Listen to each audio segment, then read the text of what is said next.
Esperen, déjenme explicarles, Esperen, antes de que me quemen la casa o a mí, espérense un momento. No tengo nada en contra de Kakashi. Desde los inicios del canal he dicho que es un personaje espectacular. En el video de sus momentos lo que hago es besarle las máscaras. Y no he hecho su evolución porque es el personaje más complejo de todo Naruto. Para muchos es el mejor personaje del manga y no puedo discutir eso porque tal vez tengan razón. Por ende, cuando Kishi lo revivió en la saga de Pain, muchos estaban contentos por el personaje y es normal, es el favorito de muchos y yo lo respeto. Pero para mí, para mí, el que hubiese muerto y se hubiese quedado muerto, para mí, mejoraba aún más la calidad narrativa del manga de Naruto. ¡Ah! ¿Qué tal, chicos? Y vamos a hablar de el por qué Kakashi debió morir.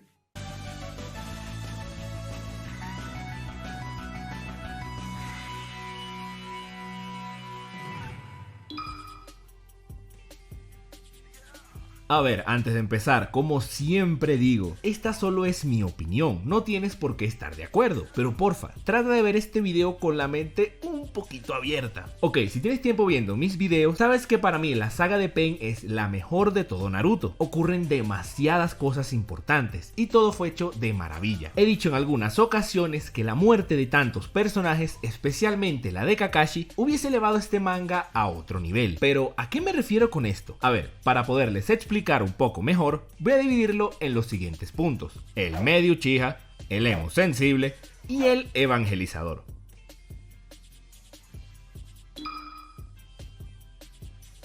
Empecemos con Kakashi. A ver, ciertamente el tipo luego de la saga de Pain hizo varias cosas, pero ¿realmente fueron importantes o necesarias? Yo creo que no. Yo creo que la cúspide de Kakashi como personaje fue en esta saga de Pain. Vamos a ver las cosas que hace por orden. Acompaña a Naruto a arrodillarse frente al Raikage, que entiendo que para muchos este fue un momentazo y no lo discuto, pero realmente no sirvió de nada. El Raikage se pasó este gesto por el Raitón. Luego lo cuida de Tobi, quien fue a visitarlo al hotel. Ok, pensándolo bien, eso suena un poco raro. Aquí tampoco es relevante porque el mismo Tobi dijo que por algún motivo no quería llevárselo. Ahí completaba su plan, pero no. Fue a decirle que el emo vengador es malote. Seguimos. Se reencuentra con Sasuke, que si se ponen a pensar, tampoco fue muy relevante. Ok, salvó a Sakura, pero en términos de la historia, la vida de Sakura no era relevante. Es decir, con o sin ella hubiesen ocurrido todos los eventos del manga. Y no lo digo de maldad, en serio. Ustedes saben que a mí no me encanta Sakura, pero yo no la odio. Mi odio va con otro personaje femenino. Es el comandante general de la guerra, que en esencia tampoco fue vital. Es decir, al final la estrategia la hizo Shikaku, el papá de Shikamaru. Tiene el encuentro con Sausa que, ok, bueno, este sí fue brutal, pero de igual forma, no era vital para la historia. Si este encuentro no pasaba, igual las cosas se iban a dar de igual manera. La prueba está en que Kakashi dice que ahora sí está enojado y que demostrará por qué él es el ninja que copia y nunca demostró nada. La pelea con el misterioso hombre mascarado, que aún no sé quién es. Sí, ciertamente solo un Kamui es capaz de vencer a otro Kamui, pero si nos basamos en lo que pasó en el manga, el intercambio de Kamui solo ocurrió antes de que se quitara la máscara. Cuando se la quitó, más nunca usó esa cosa, ni siquiera cuando peleó contra toda la alianza. De paso, cuando Obito se hace Jinchuriki, ya no puede hacerse intangible, así que se autonerfió. Por ende, no era necesario el Kamui de Kakashi. El motivo por el que Kishi revivió a Kakashi es porque Obito era el famoso misterioso man del misterio. Pero, ¿qué hizo esto por la historia de Naruto o el desenlace del manga? Realmente nada. Quien cambió la mente de Obito fue Naruto. El que Kakashi haya estado presente no influyó en nada. Naruto lo podía evangelizar sin estar el presente. Sí, para muchos que haya sido Obito fue un gran shock, pero para la ejecución tan mala que le dio Kishi, con eso de que Obito le cae del techo a Madara y nadie de Konoha busca su cadáver por algún motivo, entre otras cosas, personalmente a mí no me impactó, al menos positivamente. El enmascarado podía ser cualquier otro, podía haber sido el hermano de Madara, Izuna, o hubiese sido Shisui, quien Madara consiguió en el río cuando se suicidó, o que consiguió su cuerpo, o lo que sea. Hay miles de ideas que se me ocurren, pero ese no es el punto de este video. El punto es, aunque haya sido Obito, Goten o el tipo del ramen, la presencia de Kakashi no era vital para el desenlace de esta historia. Miren, Kakashi era tan innecesario para los eventos de Megazord del manga que el mismo Sasuke le dice en un punto que guarde silencio y que deje de molestar porque es un inútil. ¿De verdad Kakashi merecía pasar por esto? Yo creo que no. Pero Dai, mataste a Kakashi, sí, ya vimos que no era clave en la historia, Entonces, ¿qué tiene de bueno que haya muerto? Ahí es donde entran estos dos personajes que sí fueron vitales y claves en el desenlace del manga. Sasuke, como sabrán, estaba consumido por la ira, hasta que se encontró con Itachi. Luego de hablar con Kishi, aquí ya no era el psicópata emo vengador sensible tonificado. Ahora es el emo vengador sensible tonificado, sin el psicópata. Hay algo importantísimo que a Kishi se le olvidó o no le hizo énfasis: el trato de Tobi con Sasuke. Tobi por alguna razón ayudó a Sasuke en todo lo que pudo. En todo, hasta le instaló los ojos de Itachi y le puso botox para que no se le notasen las arruguitas. El motivo por el que Tobi hizo tanto por él no está claro.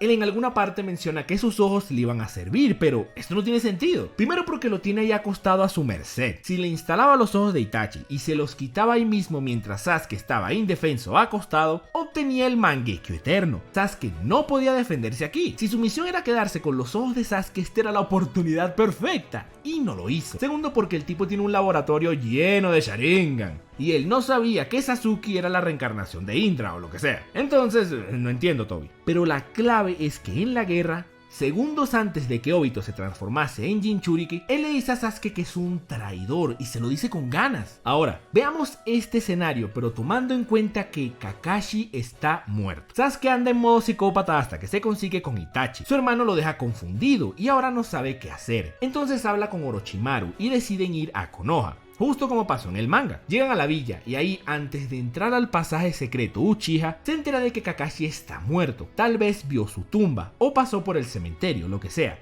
Se entera de que su maestro murió a manos de Akatsuki. Ahora, como Sasuke tiene tantas cosas en la mente por lo de Itachi, queda afectado por la muerte de Kakashi y recuerda la última conversación que tuvo con él, aquella donde este lo ata a un árbol y le dice que se aleje de la venganza, pero donde también le dice que ya él perdió todo lo que tenía. Sasuke siente ira porque sabe que el tipo con el que él andaba, que es Tobi, es el responsable del ataque a Konoha y recuerda el sentimiento que le transmitió Itachi. Con esto en mente, cuando va donde sus compañeros y dice que quiere ser Hokage, la escena donde todos se burlan de él, esto tendría un valor inmenso, porque cuando todos se burlan de su decisión, en vez de decirles que no puede explicarles el porqué, les dice que está cansado de este podrido mundo ninja, el cual no solo se llevó a su hermano Itachi, también se llevó a su maestro, y por el mismo mundo ninja, él no tenía las cosas claras y no pudo protegerlos a ninguno de los dos, y que por eso lo va a destruir. Esto haría que todos en la escena quedaran en shock, y ahí Sasuke sí se vería espectacular, porque aunque su misión fuese la misma, ya saben, eso de que todos lo odien y luego quitarse la vida para acabar con el odio, lo que él llamaría revolución. Esta revolución tendría un valor narrativo fantástico, que no solamente fue causada por la confusión de Sasuke, fue causado por las palabras de su hermano, el amor que este tenía por la villa, las últimas palabras de su maestro y el hecho de que no pudo valorarlas, porque estaba consumido por la venganza. Ese Sasuke a mí sí me parece espectacular. Cuando Obito le dijese traidor, ahí sí tendría significado, porque Sasuke lo traiciona, ya que sabe que este tipo es el causante de la muerte de Kakashi, el maestro que él no pudo proteger. Es una idea simple y estoy seguro que Kishimoto pudo haberla elaborado mucho más y le hubiese quedado infinitamente mejor, y en mi opinión le hubiese dado aún más de profundidad al personaje de Sasuke. Ahora, Sasuke no es el único.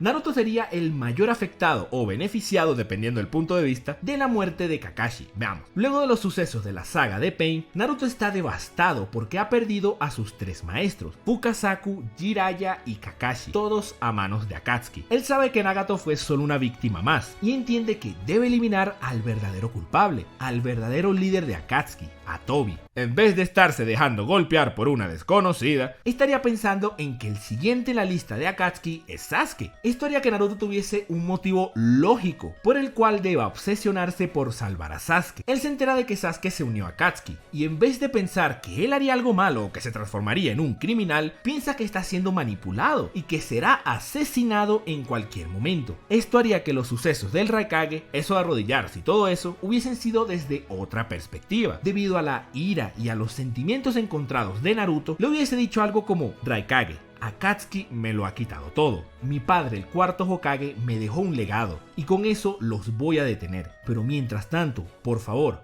perdona las acciones de Sasuke. Obviamente el Raikage igual no le iba a aceptar nada, pero esas palabras le iban a dar vueltas por la cabeza, ya que no vienen del Jinchuriki del Kyuubi, vienen del hijo de Minato, el ninja que él tanto admiraba. Esto haría que aquella escena donde el Raikage intenta evitar que Naruto vaya a la guerra fuese aún más emocional, porque Naruto, cuyo estado mental está en que va a detener a Akatsuki a toda costa, hubiese recurrido a la fuerza desde el principio, similar a como cuando Naruto escapa del grupo de Iruka en la famosa isla. Esto nos hubiese mostrado un lado de Naruto completamente diferente, un Naruto que no se detiene ni ante las autoridades, dándonos así un inicio de guerra fantástico, donde el prota ya no le importa nada, solo le importa cumplir su objetivo, similar a como fue Gon en Hunter x Hunter. Esto sí es una guerra. El encuentro con Sasuke hubiese transcurrido similar, excepto cuando aparece Tobi. Naruto, en vez de enfocarse en Sasuke, le hubiese dicho al enmascarado que la próxima vez que lo viera, lo iba a destrozar. Estas palabras no son ajenas al personaje. A Nagato le dice algo similar cuando lo ve por primera vez, al estar lleno de tanta ira. Pero a diferencia de aquel quien era un alumno de Jiraiya, este no lo es, y además fue quien lo manipuló, por lo que no tendría motivos para contenerse. Esto hubiese creado una anticipación brutal al encuentro de estos dos, porque ese tipo de la máscara había acabado con todo lo valioso que tenía Naruto. Llegando a la guerra, Naruto está peleando contra él y contra Madara, pero está cegado por la ira. Solo quiere acabar con Akatsuki y no piensa nada más. El mismo Kurama trata de calmarlo, pero no funciona. Entonces, en vez de utilizar la muerte de Neji para que el Naruhina tuviese sentido, ¿qué tal si ella se da cuenta que ese no es el Naruto que ella conoce? Ella se le acerca con miedo, ya que Naruto, debido a la ira que siente, tiene expulsada toda el aura de maldad del Kyuubi. Y similar a como hizo Sakura con Sasuke en los exámenes Chunin, aunque Hinata estuviese aterrada, ahí le coloca la mano en el rostro y le explica que a veces la vida es difícil, que ocurren cosas fuera de nuestro control, pero que debe entender que él no está solo, los tiene a todos y sobre todo la tiene a ella. Y mientras esto sea así y pueda seguir adelante para cumplir lo que sus fallecidos querían, las muertes y sobre todo las palabras de sus maestros no van a ser en vano. Naruto recupera su compostura y continúa la guerra. Ahí ya le dimos una razón para que Naruto se enamorase de Hinata y le dimos lógica al Naruhina sin desperdiciar a Neji. Entonces cuando Naruto le ofrece la mano a Obito, lo haría furioso y le diría algo similar a lo que le dijo en el manga, pero también agrega que está haciendo esto porque aún tiene a alguien a quien proteger, una chica que arriesgó su vida y lo salvó en su batalla contra Pain, que por esa mujer fue que entendió que él no está solo y que entiende que Obito sí. Por eso le está ofreciendo una última oportunidad para no estar solo, y que a pesar de que él es el causante de todo lo malo que le ha ocurrido, por el bien de sus maestros y de Kakashi, que seguro los está viendo desde el cielo, lo mejor es acabar con este ciclo de odio de una vez por todas. Y la batalla en el Valle del Fin con Sasuke no solo se trataría de lo que dijo Itachi. Naruto también estaría lidiando con las emociones de que sus tres maestros, Fukasaku, Jiraiya y Kakashi, fueron asesinados por el podrido mundo ninja, por lo que entiende a Sasuke, entiende cómo se siente, pero también entiende que si no hubiese sido por Hinata, él estaría en el mismo camino, por lo que ahora quiere mostrarle a Sasuke que no está solo, así como Hinata lo hizo con él, terminando el ciclo de odio y ahí sí, salvando a su amigo. Nuevamente, esta es una idea muy simple que juro por Dios que se me ocurrió mientras hacía este video, y sé que no es nada especial, tampoco estoy diciendo que es algo especial, y sí, sé que puede ser 1000 veces mejor. No soy un mangaka ni mucho menos, solo soy un youtuber. Lo que trato de hacer es darle más profundidad y sobre todo sentido a todas las acciones de la saga de la guerra. Y todo esto y más lo podía hacer Kishimoto e infinitamente mejor que yo. Todo lo que debía hacer era dejar morir a Kakashi. No te vayas todavía. Si te gustó este video, porfa suscríbete. Y si quieres, regálame un like. Eso me ayuda muchísimo. Y si quieres apoyarme más, puedes unirte a los VIP en el botón de unirse que está aquí abajo. Ahí hay más información. Hay muchos beneficios, como hablar conmigo directamente en el super stream mensual. Y bueno, si quieres puedes seguirme en Facebook e Instagram como Me Dicen Dai, o en Twitter como Dai Te Dice. Listo, terminé mi discurso. De verdad, 1000 gracias por su apoyo. En serio, muchísimas gracias. Nos vemos hasta la próxima.